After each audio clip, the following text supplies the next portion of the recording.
ማቴዎስ የከሰሱት ሰው ከሆነ ብፁዕ ቅዱስ ይፎገላሉ። በቃ ጨዋ የምትሏቸው ሁሉ ይለወጣሉ። ይህ አይደለም። መጀመሪያ እዛ መስጊድ እሷ ራሷ ሚዛናዊ ሆና ነው መጠየቅ ያለባት። ስለዚህ አሁን የእፎይ መነሳት አለ። እፎይን የመሰሉ ደፍረው ተነሱ። ራሳቸው ሙስሊሞቹ ወጥተው ስሜ ገሌ ነው እንደዚህ ጥያቄ ነበረኝ ምናምን ብለው ወጡ። ስለዚህ ባትነካኩ ጥሩ ነው። ተከድኖ ቢበስል ጥሩ ነው። ደግሞ ከነሱም ብሶ ወንድ የሆነ ይምጣ ይላሉ። ስድብ የሌለበት ማንም የሚሰድብ የለም። ወንድ ኮንክና ይዘጋጅል መድረኩ። በዚህ ሙያ የሰለጠኑ በዚህ ሙያ ጸጋ ያላቸው ልጆች ይቅረቡ። የሚያበላሸው ጸጥ ይበል። እዚህ ኡስታዞቹ ጥሪ ቀረበላችሁ፣ ጥሪ አቀረባችሁ፣ በዛው ላሻላችሁ። አንብ ስትባል እንዴት ታነበው? አንተ እኔን ትተረጉማለህ። አንድም እንዲህ ለማለት ነው፣ አንድም እንዲህ ለማለት ነው ብለህ መጽሐፍ ቅዱስን ያህል ነገር ቁጭ ብለህ ልተርጉምልህ ትላለህ። ያልተማርከውን፣ ያልቀጸልከውን፣ ያልገባህን፣ የማታውቀውን ስለ ምስጢረ ሥላሴ አታውቅ፣ ስለ ምስጢረ ሥጋዌ አታውቅ፣ ስለ ምስጢረ ቁርባን አታውቅ፣ ስለ ትንሣኤ ሙታን አታውቅ። ከዛ አምጥተህ እዚህ አንተ እንትን ትላለህ። ይህ ትክክል አይደለም። በጣም ትክክል አይደለም። ከተበደለው ጋር መድረሻ ካጣው ጋር ምድር ከተጠበበችበት ጋር ሰማይ ከተደፋችበት ጋር መድረሻ ካጣው ጋር ነው የሄድኩት። አሁን ብዙ ሰዎች እንመንህ እየተንልና ደግሞ የሆነ ቀን እንደዚህ የሆነ እንዲሁ እንደተወዛገብናለን ይላል። አትወዛገብ። እኔ መዳኛዬን አውቄያለሁ። የምጸድቀው ከአማራ ጎን በመቆሜ በግልጽ ነው እኮ የምናገረው። ከዛ በእስካቫተር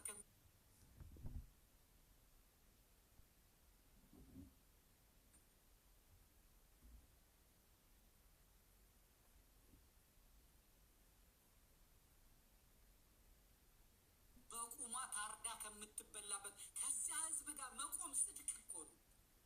ጽድቅ እኮ ነው ለእኔ። ኃጢአት መደምሰሻ እኮ ነው። ለዚያ ምስኪን ህዝብ ሰማይ ለተደፋበት መጮህ፣ ሀገር እያለው ሀገር አጥቶ አፈር ላይ ተኝቶ ትል ለወጣበት መለመን፣ ፍራሽ መለመን፣ የሚበላው መለመን ለእኔ እኮ ጽድቅ ነው። ይሄ ጽድቅ ነው። የማንም ፍቃድ አልጠይቅም። የዘመነ ካሴ፣ የሀብቴ፣ የባዬ፣ የምሬ ወዳጆ፣ የጋሻ ሰግድ፣ የመከታው፣ የኢንጂነር ደሳለኝ ፍቃድ እኮ አያስፈልገኝም። የአማራ ፍቃድ አያስፈልገኝም። አብዛኛዎቹ እንደውም የኔን ጥሪ የኔን ጩኸት ሰምተው ነው ጫካ የገቡት። አብዛኞቹ ኢንጂነር ደሳለኝን ብትጠይቁት ይነግራቸዋል። ኢንጂነር ደሳለኝ ደውላችሁ ጠይቁት ይነግራቸዋል።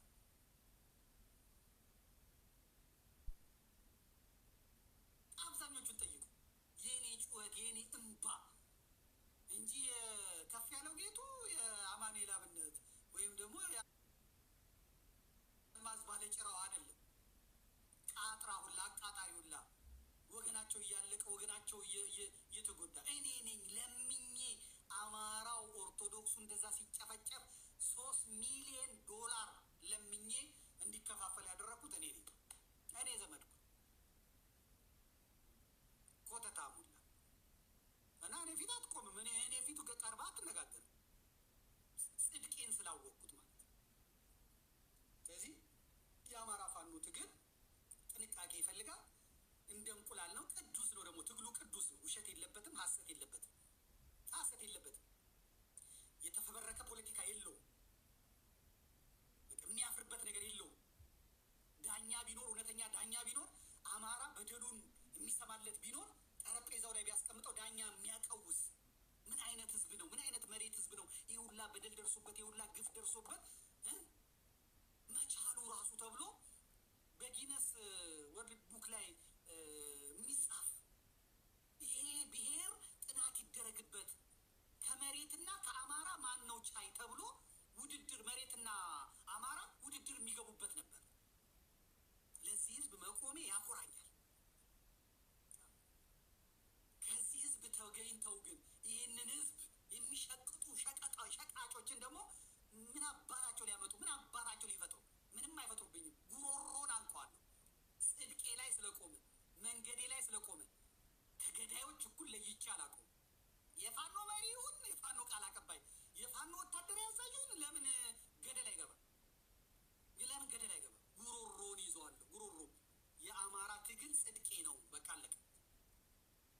ጽድቄ ነው። ስለዚህ አሁን ጆፌ ጥለዋል። በዚህ መሳይ መኮንን ጋር ስትሄዱ የአማራ ፋኖ ከአመት በፊት ሌላ የነበር ደረጃ ብትወልዳው አማራ ፋኖ እዚህ ስትመጣ የሚስ አማራ ፋኖ እዚህ ስትመጣ በበለው አማራ ጎፍላውላ አንዳንዶቹን እኮ ጣፍጥፌ ነው እኔ ራሴ አማራ ያረኳቸው። ቆርጠ ላክለት እዛው አይደለ ቀርቤ ነገርኩት ለአበበ በለው ኢትዮጵያ ምናምን እያለ ጎትቼ አይደል እንደ አማራ ያረኩ አማራ አድርጌ ያጠመኩት አማራ ግን አማራ አይደለም። ኮተታ ሙላ የአብይ ውዳሴ ሲሰጡ ከመጋቢት 24 ጀምሮ እኔ ዘመዴ ከነሱ ጋር ሸብሽብ ያለው እንደ አማራ ነኝ የሚለው ቂጡን ጥሎ እዛ ሲሄድ ጫማውን ሲልስ እግሩ ላይ ሲደፋ ባለውበት እኮ ነው የቆምኩት። እንደ ቅዱስ ገብርኤል እንዳለው አምላካችንን እስክናቀው ድረስ በያለንበት እንቁም ሲል ቅዱስ ገብርኤል መላእክት ሁሉ ባሉበት ቆሙ። እኔም ያልኩት አማራ ግድ የለም የዚህ ሰው የመጨረሻ ሳይታወቅ እንደ ታማኝ እግር ላይ አትውደቁ እንደ አታወድሱ ነው ያልኩት። ባለውበት ነው የቆምኩት። ወረቀት ስላላገኘ ነው ጀርመን እንትን ስላላከክ ነው እኔ ጀርመን የትም ሀገር የሚሄድበትን ፓስፖርት ሰጣኛለች። ከነዚህ ዜግነት የኢትዮጵያ ዜግነት እንዳለኝ ሆኖ የትም ቦታ መሄድ እንደምችል ሰጣኛለች። ቀላል እኮ ነው። ጉግል አድርገው ይሄ ሰውዬ ማን ነው? እኔ ኢትዮጵያዊነቴን ክጄ ኤርትራዊ ነኝ አላልኩ። እንደ ትግሬ እዚህ መጥቶ ኤርትራዊ ነኝ ብሎ ነው ፓስፖርት የሚያወጣው። አማራው ራሱ መጥቶ እዚህ እኔ አስመራ ነበርኩኝ እንትን ተወልጄ ነው ኤርትራዊ ነኝ የሚለው። እኔ ዘመድኩን በቀለ የሚባል ፓስፖርቴን ሰጥቼ እዚህ የተቀመጥኩት ማለት ነው።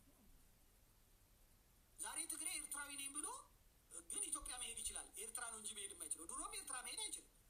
እንዲህ አይነት በብልጠት አይደል የምትኖሩት? በብልጠት አይደል የምትኖሩት? አዳሜ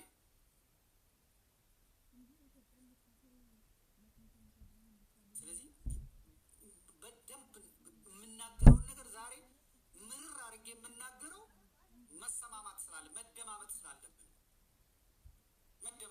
መብቴን ልነግርህ ነው። ተሰለፍ ሰልፍ ውጣ ከፈለግ ከአማራ ትግል እኔ አስወጣሃለሁ እንጂ አንተ አታስወጣኝም። ኮተታ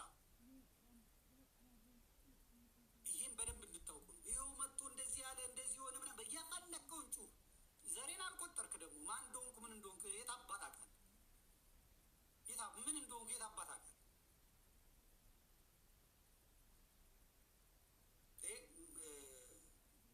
ከግምት ውስጥ ይግባ። ስለዚህ አሁን የመጡትን እየሰማን የመጡትን እንትን እያልን መዘናጋት መቻል የለብን። የአማራ ፋኖ አንድነት በቅርቡ ይመጣል። ሲመጣም አሁንም በጥንቃቄ ነው ይመጣል። እኔ ጎጃም የገባሁት አልወጣም ያልኩት ሆን ብዬ ዋና አስኳሉ ያለው ጎጃም ነው። ዋና ደም ስሩ ያለው ጎጃም ነው። ስለዚህ ወያኔና ሻዕቢያ ማዳከም የፈለጉት የጎንደሩን በነ ኮሎኔል ደመቀ እና በፋፍዴን የወሎውን በብአዴንና በምናምን በዚህ በእስክንድር ነጋው አህፋት ሸዋ ላይ፣ ዋናው ግን ጎጃምና ሸዋ ላይ ነው የተሰራው። ምክንያቱም ጎጃም ሀብት አለ፣ ገንዘብ አለ፣ በጦርነቱም አልደቀቀም፣ ገንዘብ አለ፣ ሰውም የተረጋጋ ኑሮ ነው ያለው፣ ተዋጊም አለ፣ ከነሙሉ ክብሩ ከነሙሉ ሰራዊቱ ነው ያለው። ስለዚህ ጎጃም መያዝ አለበት። ጎጃም ካልተከፋፈለ፣ ጎጃም ካልደቀቀ በቀር ጎጃም መንጭቆ ሄዶ እነሱ የማይቆጣጠሩት አማራ ይፈጠርባቸዋል። ስለዚህ ጎጃም ላይ ሰርተዋል። ግብጽ ሰርታለች፣ እስራኤላውያኑ ሰርተዋል፣ አሜሪካውያኑ ሰርተዋል፣ አረቦቹም የራሳቸው ጉዳይ ሰርተዋል፣ ሻዕቢያም ወያኔም ሰርተዋል። ስለዚህ የነዚህ ሁሉ ቤዛቸው ያለው ጎጃም